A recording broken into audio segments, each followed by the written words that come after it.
Hi, this is Savannah Saunders from the Wonderful World of Dance, and today I'm so thrilled to introduce Olivia Cowley, soloist with the Royal Ballet. We'll be talking about two of my favourite topics, ballet and fashion. In addition to a wonderful career on stage, offstage, Olivia has created a fabulous ballet fashion blog called Ballet.Style, where she features photos of her and her fellow dancers in their fabulous outfits that they wear both in the studio and on the street. I'm such a huge fan of Olivia's blog that we're going to be featuring her photos in the next edition of the Wonderful World of Dance magazine, and I'm so excited.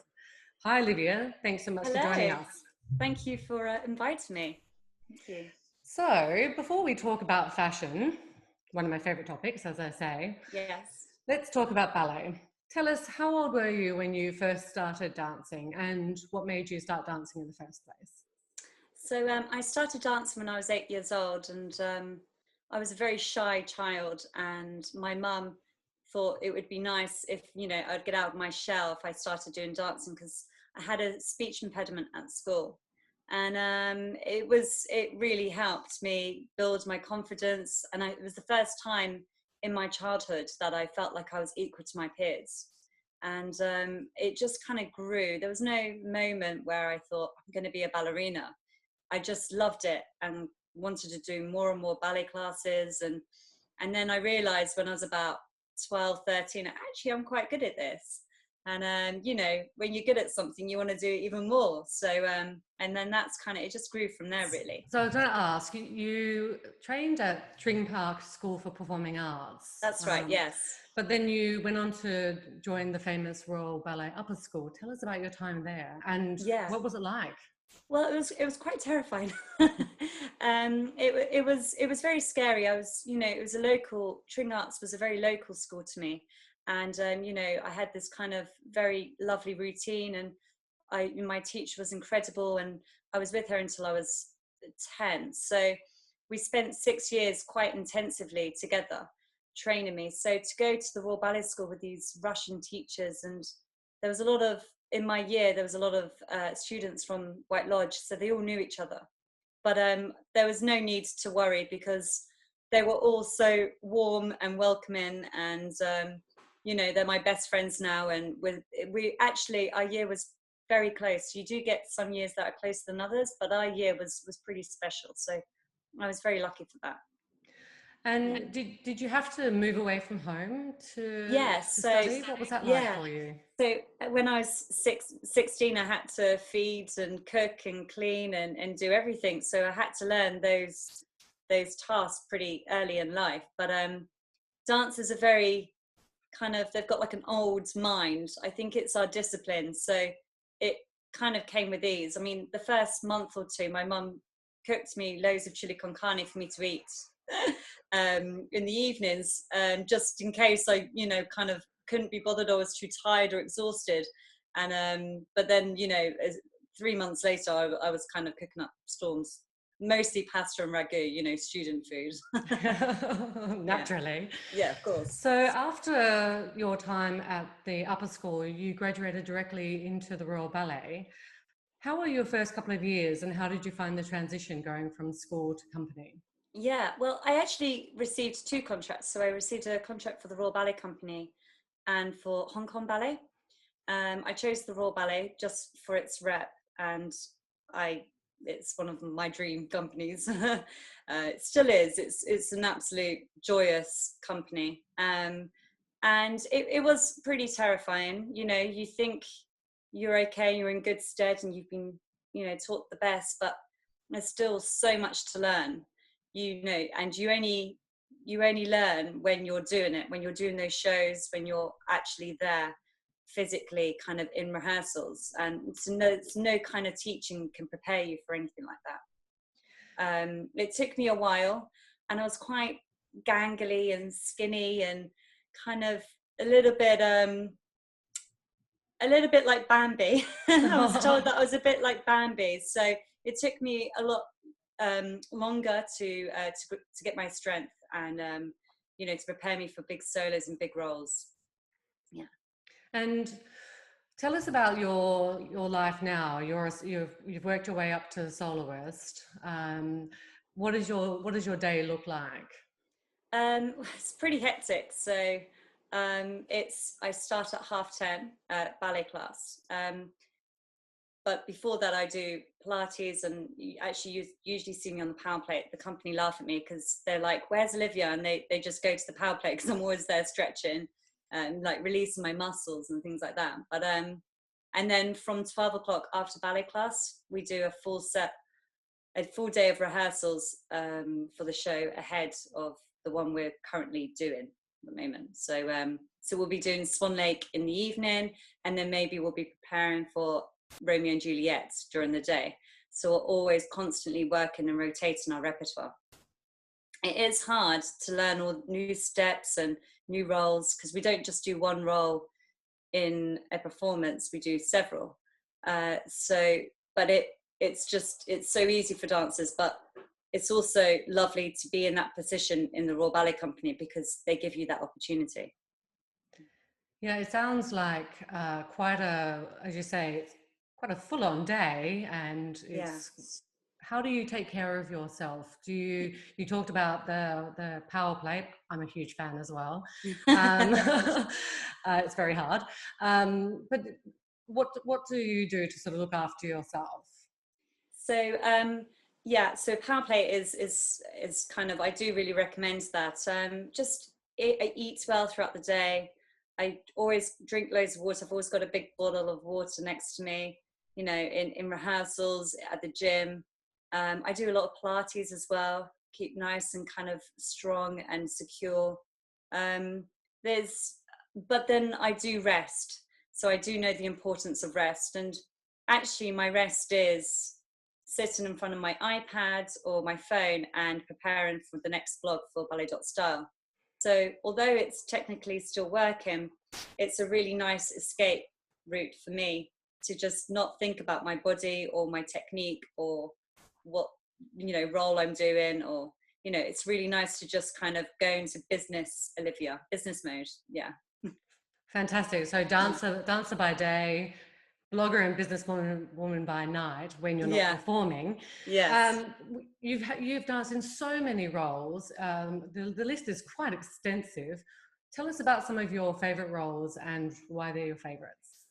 Well, I did a role recently, which was Countess Lariche in the Kenneth Macmillan ballet Myelin. And that was a very special role. And I never thought I'd get the opportunity to perform that. So when I found out I did last year, I just couldn't believe my luck. I was terrified because I needed to give the role the justice. But uh, Sarah Lamb, sadly, she injured, so it meant that I got an extra show with Edward Watson. So I was really fortunate, to get that. So I had 3 shows, which is very special for a role like that. She's a very complicated, deep character, and it's just a moment on stage where the technique just goes. You're not thinking about your left hip or to point the upper arches of your right foot.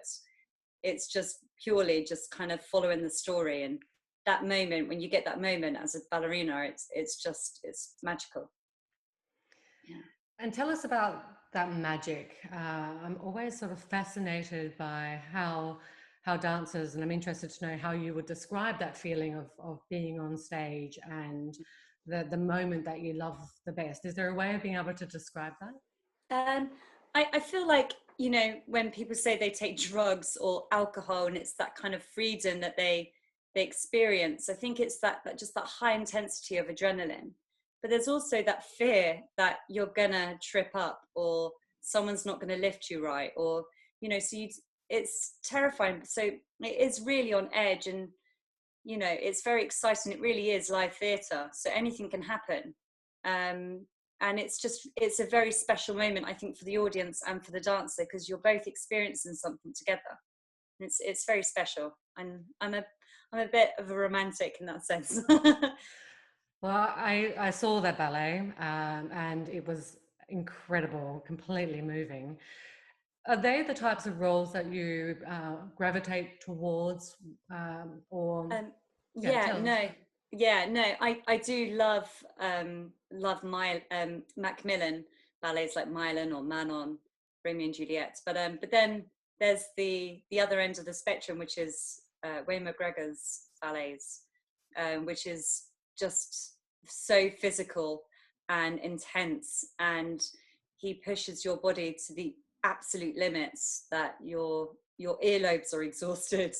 You think that there's muscles and you discover these weird muscles and parts of your body that you never knew existed, and it's just really intense. But the feeling when you finish a show with one of his ballets is enormous. I always have actually a bit of a headache afterwards because I think I get so dehydrated. It's exhausting. Wow. Yeah. That sounds quite incredible, and honestly, you would never know that that's how you feel when you watch you on stage, which is an Well, extraordinary that's good. magical. Yeah, it's it looks completely effortless, like it takes almost nothing. So tell us about working with Wayne McGregor and Liam Scarlett. What's this like? Oh, they're both incredible to work with. Very different. When Wayne works, he has music on throughout the whole rehearsal period and will kind of show you movements and kind of knock off ideas, and you follow him, and then he gives you a phrase to work with. And then Liam, he kind of will sit and he would talk and he'll go through everything, what he wants to achieve in that kind of particular hour, or what your role is, and then you kind of knock off ideas. So that's what another thing I love about the Royal Ballet Company is that we have all these choreographers like Christopher Wilden and and David Dawson, and it's amazing to be one of their guinea pigs, to be to kind of choreograph and knock ideas with. So that's very special. It's quite an honor to have these incredible choreographers creating works on you. Yes. Um, I wouldn't dare to ask you if there was a favorite, but has there been sort of some real special moments in the studio where you've been able to come together and feel like you've really been able to pour some of yourself into these roles?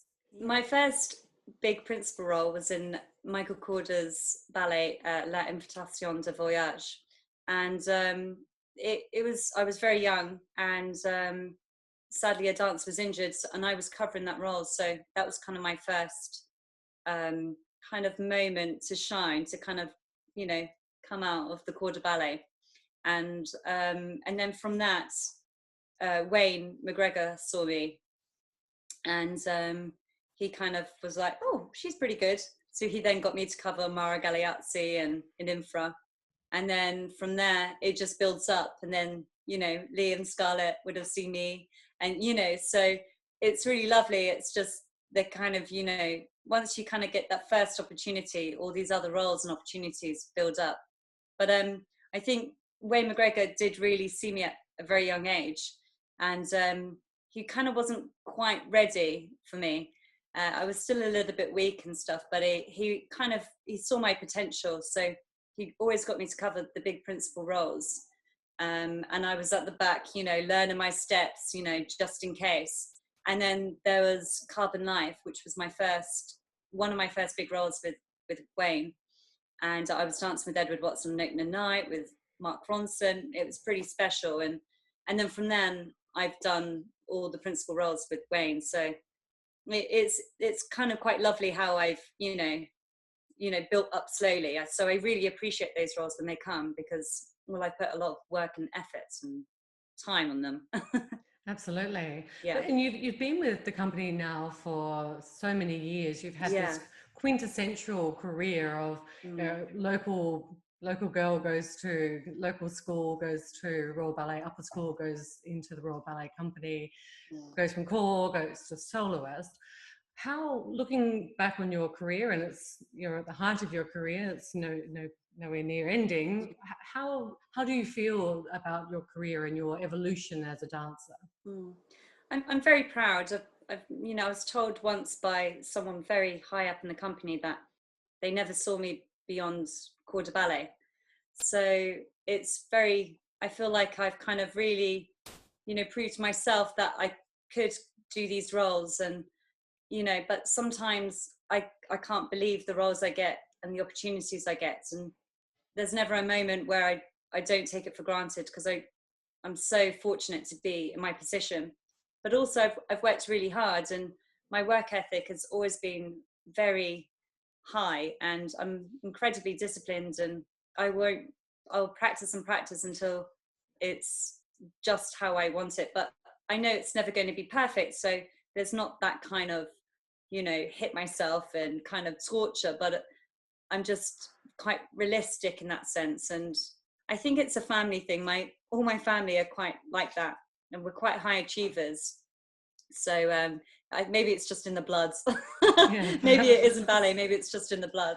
but it does sound like the ability to deal with the pressure and to deal with the demands of the job does come from a very positive place. As you say, you're not the type of dancer who is critical in a negative way, but that you embrace the challenge. Would that be an adequate description? No, absolutely. I do. And I've never actually really, strived to be a principal dancer. I've never really kind of wanted that. And I've always, when I was promoted to soloist though, it was never that I wanted that name. I've always wanted the roles, and the roles I've got now, I've had of what I've wanted. So I'm very happy. I'm very excited. It's not like I'm not ambitious, but it's always about the roles for me, and exciting, and working with choreographers. There's a couple of choreographers that I want to work with. Are you happy to name names? Oh no, I can't, because it's too embarrassing in case they watch this. So it's just very exciting. I love the way my career is going, and I feel if I keep on working as hard as what I have done, then those opportunities will come. Absolutely. Yeah. And I have to ask, as an Australian, about your recent trip out to my home country with the company. Tell us about your time in Australia. Oh, it was incredible. It was very intense. It was very short. I was only there for a week, and I had 2 shows of Wolfworks. The jet lag was crazy. The first stage call we did, I vomited actually. I think I exerted myself so much, and a little bit of nausea, kind of not knowing where the front was, so kind of pushing through it, kind of played a little bit of, gave me a bit of an upset stomach. I'm not surprised. The jet lag is intense going to Australia. Really crazy. But the audience were incredible, and the theatre was fantastic, and it was actually my 2 best shows of Wolfworks. With all the kind of puffy feet at the beginning of the week and everything like that. I was really happy with them. I was like, I really enjoyed myself, because you're always worried about, how your body reacts, from a long flight like that. So that was a huge issue for a lot of dancers. But no, it was fantastic. I had such an amazing time. Sadly, I didn't get to see much of Brisbane, but the food was great. Yes, the food is great, and you'll have to make sure next time you get to see a little bit more than just the wonderful theatre. But I have to ask, I was reading on your blog post for the Royal Opera House on their website that the dancers were doing stretching at the back of the plane. Is that right? Yes, that's right. I was one of them. Yeah. Were you? Yes, I was. Yeah. And what did the other passengers make of that? Did they know that they were flying with these incredible artists? They were like, "Are you part of this Royal Ballet Company? We keep on." And Lady was like, "Oh yes, my sister's a dancer, but she never goes to that extremity." And I was like, "Oh, what kind of dancer is she?" And she's like, "Oh, she's ballroom." She said, "But she doesn't have a leg round her ear." Different type of dance demands. Yeah, I know. It's like, well, if you saw Wolfworks, you'd know that you have to keep on stretching every day. So. It's an incredible ballet. I am an absolutely huge fan of that work. I think it's actually one of the most important contemporary works of ballet. I think it's incredible. And yeah, I can see why the Australians would love it. It's very special. Yeah. So let's talk about fashion. As we're talking about all things that we love. Tell us about your inspiration. Well, first of all, tell us about Ballet.Style. Yeah, so I set up Ballet.Style 3 years ago. And I've wanted to do it for about 10 years, and I took up the courage 3 years ago. And I just noticed that dancers are quite stylish. I was just, every time I'd go to ballet class, I'd see everyone with their kind of little leg warmers and kind of matching skirts, and then when they left stage door, that there was a real kind of sense of style. I think it's because we know our bodies so well. We know what looks good on us. And then there's a little bit of, I don't care, I'm an artist, I'll wear my t-shirt on inside out, ripped. And I kind of wanted to document that as well. So that was kind of one side that I wanted to kind of show. But then there was the other side of our costumes. And they're so beautiful and intricate and very expensive, and sometimes the detail gets lost from out front. So I kind of really wanted to show that, and how a dress from La Film Garde is actually like, on the catwalks of London Fashion Week. So I kind of wanted to say, like, you can get inspiration from they're not like these silly kind of pantomime costumes that probably what people think, or just a big kind of white tutu, but they're really beautiful. So that's kind of how it all started. The costumes are very much pieces of art in their own right. I mean, I remember going through the costume department of the Royal Opera House and seeing all of the tulle and all the different materials and the way in which they create the costumes. It's an extraordinary craft. Yeah, no, it really is. And our costumes are made on our bodies, so they have all my measurements from literally the kind of the circumference of my neck and my wrist. They have every kind of measurement in detail. So the costumes just fit us. Well, sometimes they don't, because we have to share costumes and it goes all crazy, and there's dance like, what, I have to do it, pas de deux, and there's like, the armpits are up here. But they're all incredible because then they all kind of tailor it to your body. And no, we're very, very lucky. But a lot of dancers around the world have this. So English National Ballet, San Francisco, New York. Yeah, absolutely. Yeah. So tell us about your personal style. How would you describe your personal style, and what do you love in the fashion world?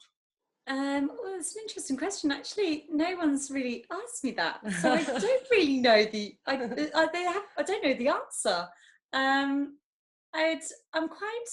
I like to be eccentric. I like to throw on a really sparkly dress with a pair of trainers. But then I love the kind of classic, white shirt and jeans. You can't really go wrong. It's wherever my mood takes me. Today was a bit of a, sparkly tracky bottoms, like full of sequins, and a floral shirt. So Lovely. So it's kind of like, look at the weather. But at the moment, I've been wearing flatties because I've got a Achilles injury, Achilles tendon. So there's a lot of flat shoes. So I'm kind of making my outfits, fit around my trainers. So tell us, that's not so much fun. Tell us about the injury. How did you sustain that, and how are you dealing with it? Yeah, I've had it for about 3 years. So it's been an ongoing injury, and I've adapted really well to it and kind of hid it from choreography, the pain, and, certain steps. But it just kind of got a bit too bad over the summer. So I had an injection, which was really painful. Right in that tendon's Achilles, cortisone injection, and just kind of rehabbing and kind of starting back from bases, just getting that strength back. So it's kind of a long period. Achilles are quite, they're quite temperamental. So I have to be patient, which I'm terrible at, but I'm learning. And then hopefully I'll be back pretty soon. So that's giving you some time to work on Ballet.Style. Yes. So tell us about your studio style. Now, dancers are notorious, and people are fascinated by what dancers wear to the studio. All range of types of, one leg warmer here and a half a t-shirt there, and different 2 layers of tights or whatever. For those who are really keen to understand this, can you give us some insight into this dancer studio wear? Okay, it's quite tricky. So sometimes, you know, if you see a dancer in a long sleeved leotard, it's because she's doing a lot of partnering that day. So if you see me in long sleeved leotards, I use the leotards because of partnering. So a guy, when they're picking you up from the armpits, you know, they don't get kind of a sweaty pit, they kind of get material. um, the kind of the material of the leotard as well. You know, sometimes if it's a bit too slippery, it's not good for partnering as well.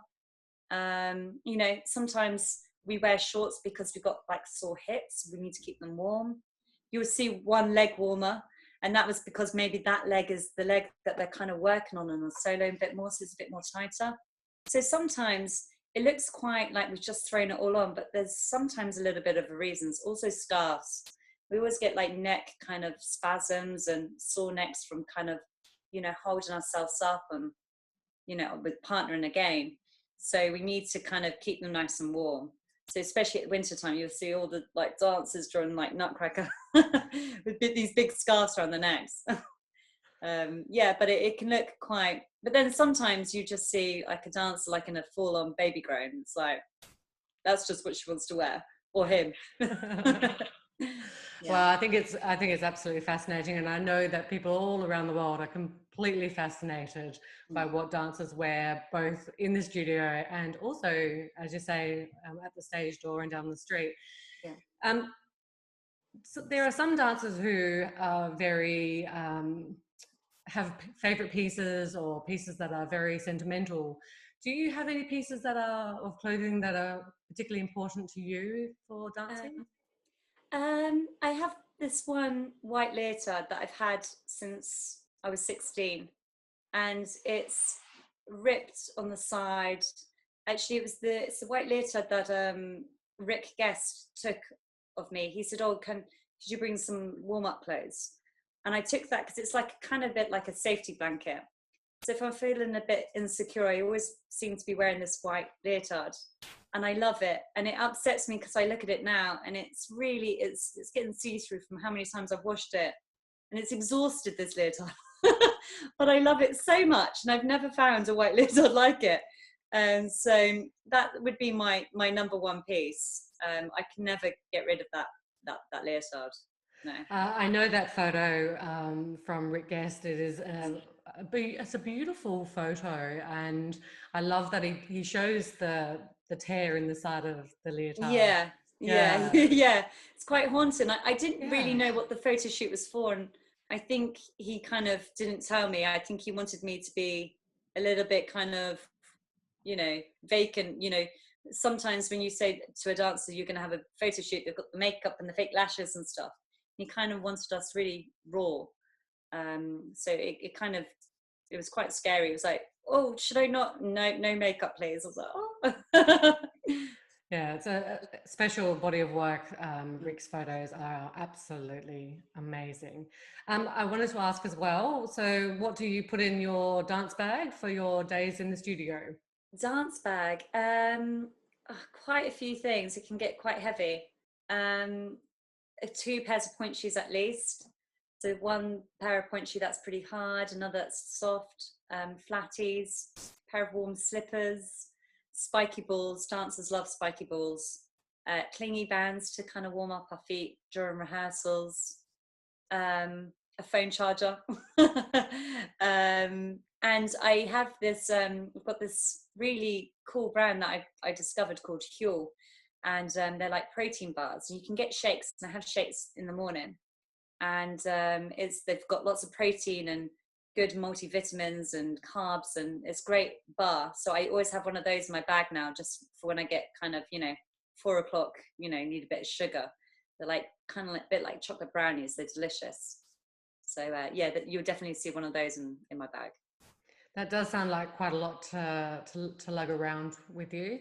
Yeah. Um, Speaking of things in the studio, are there particular um, inspirations in the dance world or in the fashion world for your ballet.style that you really sort of look up to, that inspire you? Yeah, actually, I always fall back to the kind of old Hollywood glamour of ballet. of how in those days how they saw ballerinas. I just love that kind of Margot Fonteyn. You know, she wore these kind of like soft leotards and with like a belt, with a proper belt, not elastic band, but like a proper kind of shiny belt with a buckle. And I love that look. And I kind of always go back to that kind of simple black t-shirt kind of look. I think it looks very classy with a headband. So I think that would be my inspiration for sure. But then there's the kind of the opposite of like, you know, sportswear, which is really quite, you know, big at the moment.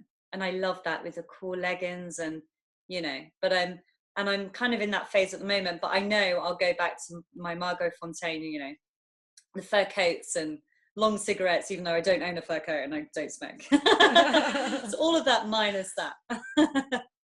Oh, that's wonderful. And I wanted to ask you finally a couple of questions. Are there any sort of guiding principles or words of wisdom that you live by or that have sort of got you through your dance career to where you are now? I'm sure there is. I can't really think right now. Well, let me ask you another question. Yes.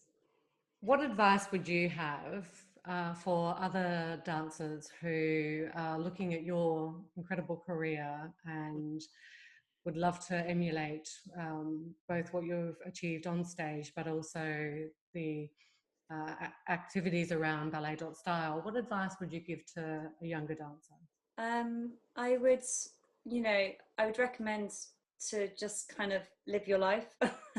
I know that sounds really simple and an obvious answer, but you know, like a ballerina is a very intense life, and you start at 16 like I did, like with intense training, and you know, but it's really important to do roles that you get to do when you're kind of older in the company, like Myelin or Manon.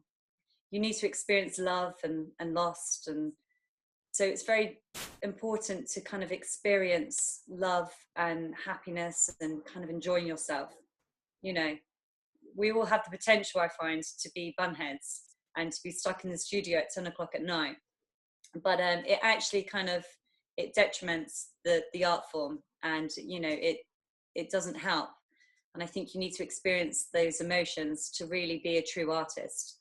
So you know, you can do 1,000 kind of turns and, you know, kind of big jumps, but it's really that makes you a true artist. So I really do recommend that. And have you given some thought to, as I say, you're at the height of your career, but have you given thought to what you might do beyond when it's time to sort of step off the stage? Is fashion your future, do you think?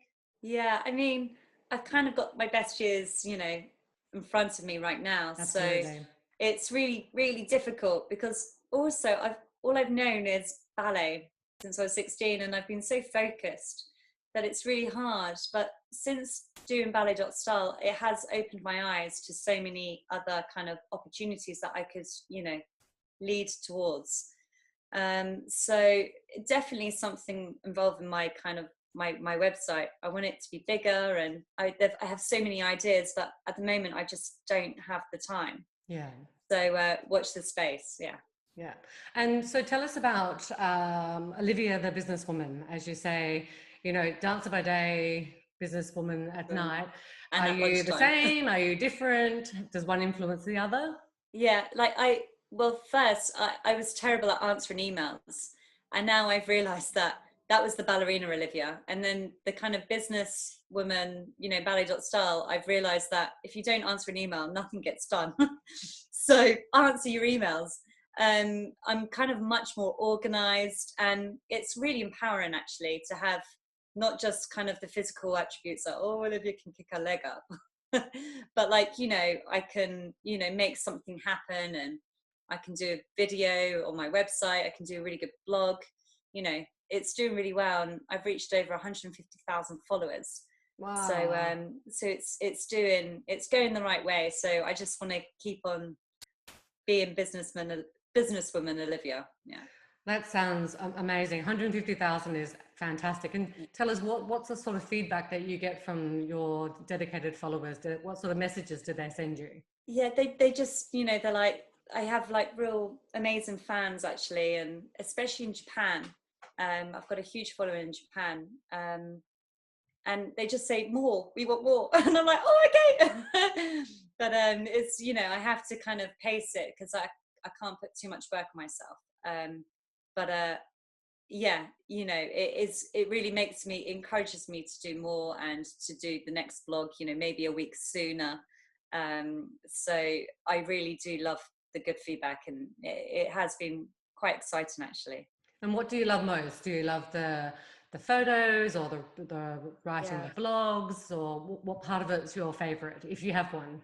Um, I actually, I kind of, do a lot about me and about my style, but I'm going to just make it about other dancers. And I really want to go to kind of other companies and kind of document their style, because what I've noticed, doing galas is that there's a lot of different styles in different companies. Like in Germany, it's very different. And in America, they wear their tights inside, like underneath their leotards, and we like to wear them over the top. Not every dancer, but some dancers. So I kind of want to really document that. So I think it's actually the blogs I like the most. I like to do, what's the latest trend? Are they wearing a bandana or not? And no doubt that is what your fans and me are following, because we all want to know. And I think it's fascinating to be able to discover the different types of studio fashions around the world. I, I don't know that many people know that there's a really big difference between continents or countries, and maybe it's due to the weather or the fashion, or not sure. What do you think?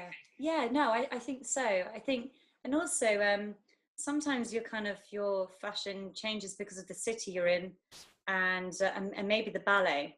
So when we were doing Sleeping Beauty, it was hilarious because I started to see all the ballerinas wearing pastels, and I think it was subliminal messages like, let's just kind of be a little bit more lighter. And then as soon as we're doing Carmen, all the dark reds come out. It's brilliant. I love it. I love to see it. Wonderful. So I have to say, I'm super looking forward to the feature that we're going to do in the next edition of the magazine. I cannot Exciting. wait. And I just wanted to ask you finally about Ballet.Style.